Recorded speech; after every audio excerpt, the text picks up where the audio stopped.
You are listening to the Disney Dream Girls, an unofficial Disney theme parks podcast. And this is show number 552 for Sunday, the 22nd of June, 2025. Where dreams begin. Hello and welcome to this week's Disney Dream Girls. My name is Michelle Young, and together with my jolly good chum Jane Phipps, we are your guides to the place where dreams begin. Hello there, Janie. Hello there, Michelle. I am dreaming of Disney, Jane, because I have got some wonderful Disney coming up and I am so excited for it. Mm-hmm. Because I've got my little countdown app on that little Disney Cruise Line little app, and it tells me whenever I open it up how many days to my next cruise. Go on then. Are you in single figures? No, not single figures, double figures. Oh, yeah. Yeah, 57. 57. That's going to whiz by, Michelle. I really hope so, because at the moment it seems to be a bit stuck. You know, like in the old days when you have a record and the needle's stuck on the vinyl and you go da-da, da-da, da-da, da-da, and you have to get up and reset it. I feel like I want to reset my Disney Cruise Line app. Instead of 57 days, maybe 7. Well, it will get there eventually, Michelle. You just got to be patient. But I do know what's happening tomorrow. What's happening tomorrow? ADR Day. Ooh. Be able to book any advanced dining because I'm going to Walt Disney World in the summer.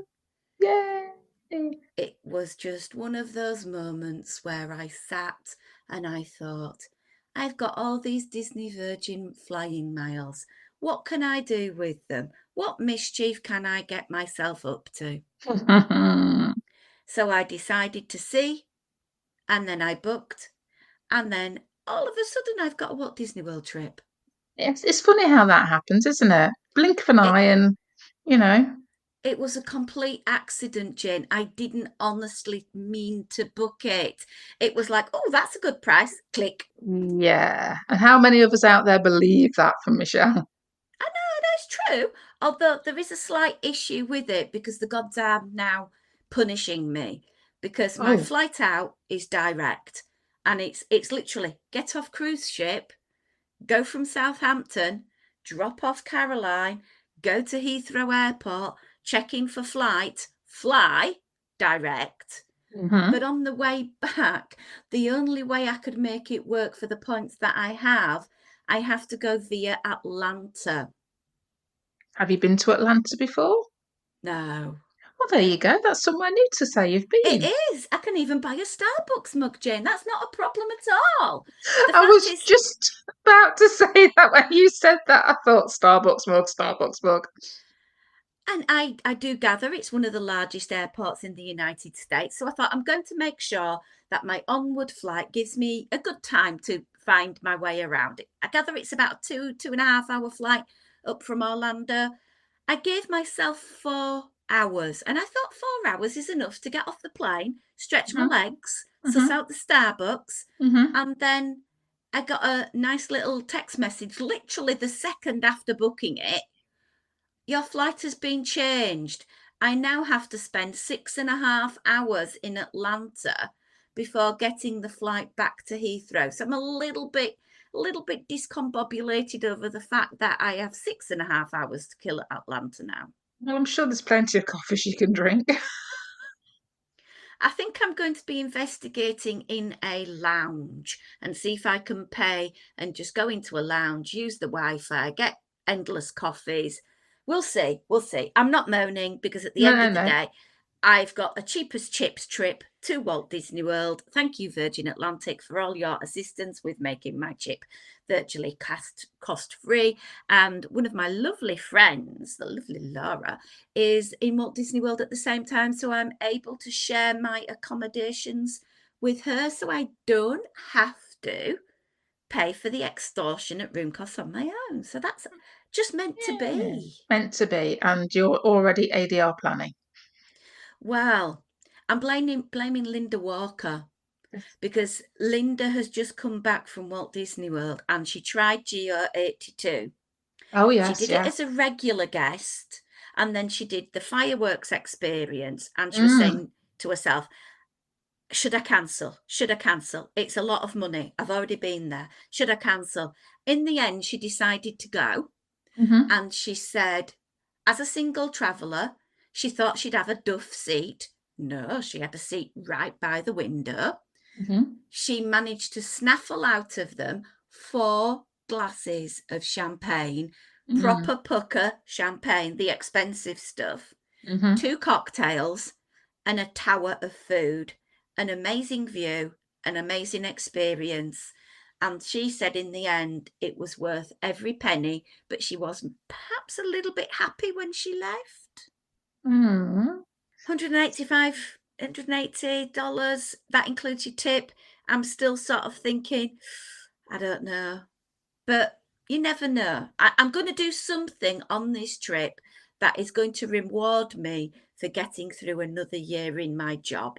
So I'm not quite sure what it's going to be, but that's one of the runners. So guys, if you've got an idea that I can do that will enhance my solo trip, please let me know. And I already know Anthony Markham's screaming, Michelle, go to Nomad Lounge and spend that on the alcohol and the food there. Like you say, Michelle, you've made some savings on getting physically out there and staying out there. So perhaps it is that thing of being able to have a little bit of a splurge on something that either is brand new and you haven't done, or is one of those little bucket items that you perhaps thought wouldn't be a thing to do because of prohibitive cost elements. Well, the problem I've got is I've done all the tours. So True.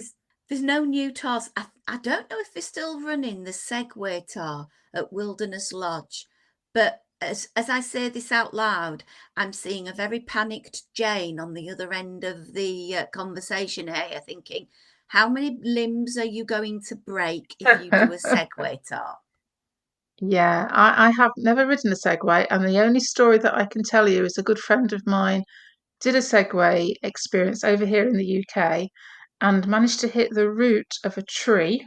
Subsequently, came off said Segway and broke her coccyx. Oh, that's not a good place to break. Let's just say she was in a lot of pain for a considerable amount of time afterwards. And by considerable amount of time, I mean weeks. And she used to work with me with small children. So, yeah, not the best thing to have happened. I bruised mine once. It was the last day of the year six being in the classroom, and it was my last break duty with them. And they basically cheered me all the playground to go down the slide on the climbing frame. So, okay, I did. But momentum, force equals mass times acceleration, all of that went out of the window as I flew literally down this. I think the little darlings had been polishing the slide, so I'd go at 9 million mile an hour. I did land on the rubberized tarmac on my bum, and I had an almighty bruise for quite a while. So I have sympathies with her.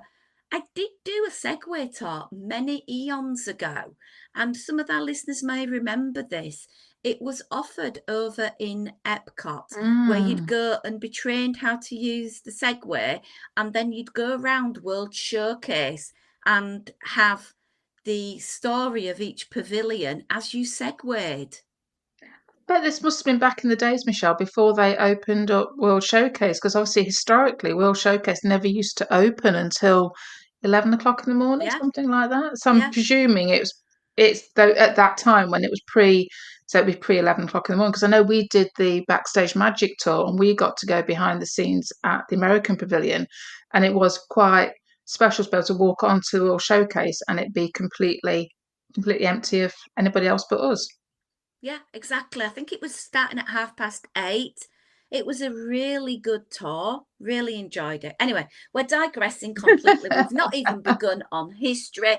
Go on, Jane, take the mantle. Tell us about this week in Disney history. Okie dokie. Well, I've got a few, and it's all kind of birthday related as well, actually. We're going to go to start in 1920. We'll go chronological because I like to be chronological and organised. So, 1920 was the birth of somebody you'll know, the legendary Paul Frees was born on Ooh. this time, born Solomon Hirsch Fries in Chicago, Illinois. And we know that he's done obviously loads and loads of stuff for Disney. And I suppose probably most famous is going to be the ghost host at Haunted Mansion, but he's Absent Minded Professor, Ludwig von Drake. Yeah, all sorts of bits and pieces, as well as non Disney stuff. which I hadn't realised that he did characters in in the Flintstones, and was also the Burgomaster for the TV holiday special Santa Claus is Coming to Town. Random little facts that you find out when you do this work. 1935, another birthday, and this is for Floyd Norman, another Disney legend. Just like these facts, when you find these birthdays of people that were born this era, the number of strings to their bow is kind of phenomenal. So, producer, director, editor, animator, writer, publisher, and storyboard artist. Kind of worked on, just those little inconsequential things like, oh, I don't know, Sleeping Beauty, Jungle Book, 101 Dalmatians, Mary Poppins, Sword and Stone, Hunchback of Notre Dame, Mulan, Dinosaur, Toy Story 2, Monsters Inc. Just a few little inconsequential little Disney bits and pieces. Every minor major Disney film that's ever been then. I'm going to say it's kind of like, it'd probably be easier to list what he hadn't worked on than what he Yeah, has true. worked on. And another birthday, 1947. Again, this is this thing when you find out people's what they've done. His name is David Lander. He was an actor, comedian, composer, musician, and baseball scout. Oh. It's like, how do those things go together? You might get this reference, Michelle. Apparently, he was most well known for his role as Andrew Squiggy Squigman on the sitcom Laverne and Shirley. I never saw that. Did you not? Oh. No. But loads of voice credits. He did Tailspin, Recess, A Bug's Life, 101 Dalmatians, the TV series, Little Mermaid TV series. He was also the voice of the Chief Weasel and Judge Doom's Tomb Patrol for Who Framed Roger Rabbit. So lots of different pieces and bits and bobs that he's popped up in. You can see him in A League of Their Own, The Love Boat, Barney Miller, Sabrina the Teenage Witch, lots of different things over the years. But apparently he was a huge Pittsburgh Pirates fan, and as a baseball scout, he worked for the Anaheim Angels and the Seattle Mariners. So there you go. Oh. Unfortunately, he passed away only at the age of 73 in 2020 from multiple sclerosis, but he had actually served as a goodwill ambassador for the National Multiple Sclerosis Society over the years as well, which is kind of sad. So so 3 birthdays to celebrate on this day. Happy birthday. Happy birthday to you. Sorry. Rewinding to the beginning of the show, I started it off with Disney Cruise Line news. You did indeed. Came out yesterday, I believe, that there's going to be some changes with regards to the up-leveled dining experiences that you can book. So the first one is Paolo and Paolo Steakhouse. The brunch is going to increase from $50 to $55, and then the dinner is going from $50 to $55 as well. Now, if there is a Remy on board, your brunch is going to go from $80 to $85. The dessert experience will go from $65 to $70, and the dinner will go from $135 to $145. Enchanté, which is on board the Treasure and Wish, they're going to see a similar upcharge of another $10 to $145. It depends on which ship you're on as to when the price increase starts. So if you're on the Disney Wish, it basically started yesterday. If you're on the Treasure, it's the 21st of June. If you're on the Dream, it's the 26th of June. If you're on the Magic, it's the 27th of June, and the Wonder will be the 30th of June. Which ship did not get a mention, Janie? That's the Fantasy, Michelle. Thank heavens for this piece of news, Jane, because whoop, whoop, the Disney Fantasy increase, for some reason, doesn't start till November the 16th, after it's done its dry dock and the transatlantic. So, yippee for me, my 2 Paolo bookings are going to stay at $50. Thank you, Disney. Yippee for me, because I'm on that transatlantic cruise, so I'll still get my Paolo for $50 as well. Yay! Yay! That's amazing. That is so good. I must admit, when I did see this as well myself, and I was reading it, I thought, oh yeah, this $5 increase. It's still pretty good value, knowing how much, particularly for the Paolo brunch, you actually get to eat. It's still pretty good up there and everything. And I was looking through reading, and I was like, hey, Simon, look, but we're all okay. Me and Michelle, we've managed to sneak in before they put the price up. Randomly, that Yeah, they're not doing it. I can only presume it's because it's out of America at the moment because it's already in Europe cruising, isn't it? So I wonder if that's got yeah. something to do with why it's delayed because it's not on American waters. I don't know. I do feel sorry for people who have got bookings and at such short notice the price has suddenly heaped up. But Mm, I do appreciate that these prices have been there for quite a while, mm, and to see a 10%-ish increase isn't as bad as it could be. And I still do think that the value is there in comparison to other cruise lines. I've been on Royal Caribbean and Princess before, and it is an on par price rise to what you yeah. can get offered on other ships. The main difference being with something like the brunch, which, as far as I'm aware, you don't get offered a brunch on Princess. Prove me wrong, somebody. But it is literally eat as what you care to enjoy, because you can order multiple things off the menu for the brunch Mm, at Paolo. I don't think you can with the dinner. The dinner, it's a fixed menu. mm. Some people would argue and say for the chocolate souffle, it's worth the $50 price anyway. I don't know. I hopefully will find out this summer, because I do have the brunch at Paolo and the dinner at Paolo. But it Oh. depends what our dining rotation is going to be, because on the Fantasy, there's 3 dining rooms Hmm. and we're on for 4 nights. I'm kind of hoping the night that I've got Paolo, which is the last night, is a repeat of one of the other restaurants. In my little logic brain, I don't profess my logic brain works that well, but in my logic brain, I would have said that you'll do one if you gave the restaurants a number, you do one, two, and three, and therefore the last night would be number one again. That's how I would Yeah. think it would work. But I also believe that there's going to be a pirate night on one of them. No Mm, fireworks, but a pirate night sort of theme. And the yeah. restaurants will serve their pirate food. So we may sort of it's all up in the air. We will wait and see, and we won't know that till check in. So no need to stress. No. And whatever happens, Michelle, you'll know you're going to have some good food and you're going to have a great time. So it'll all work itself out.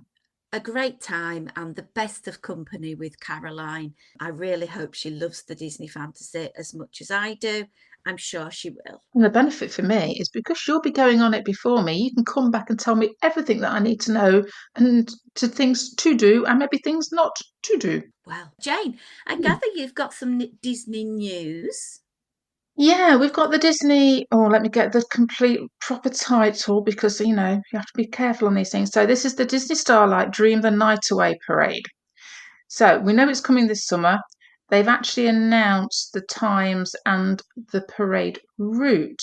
We're going to have two performances. We're going to have a 9 p.m. and 11 p.m. This is taking me back to the days of the Main Street Electrical Parade. It's giving me lots of happy vibe memories. It's going to start on July the 20th.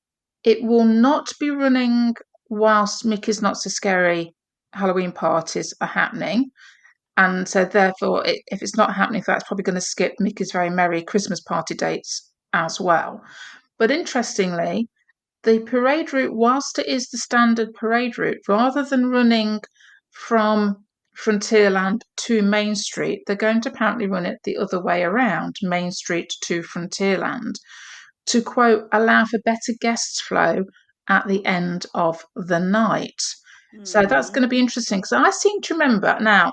This is Jane's memory, and bear in mind this is going back an awfully long time, people. This is going back to the 90s and the early 2000s when we used to have the nighttime parades and when they used to run twice nightly like this. I thought they ran in opposite directions.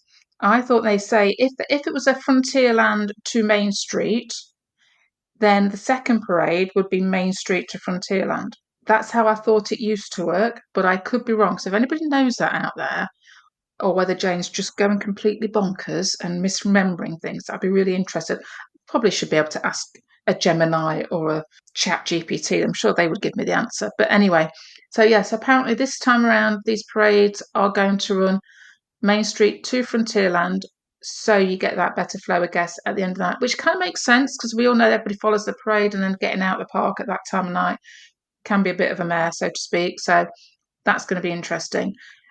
The other thing to bear in mind at the moment, guys, it would appear that if you are an AP, you have to have a park reservation to get into Magic Kingdom on the nights that this is actually running. Now, whether this is just for the initial debut of it happening, whether it's going to continue for its full run or not, I don't know. I suppose because we know we've not had a nighttime parade since about 2016, I think it is, something like that.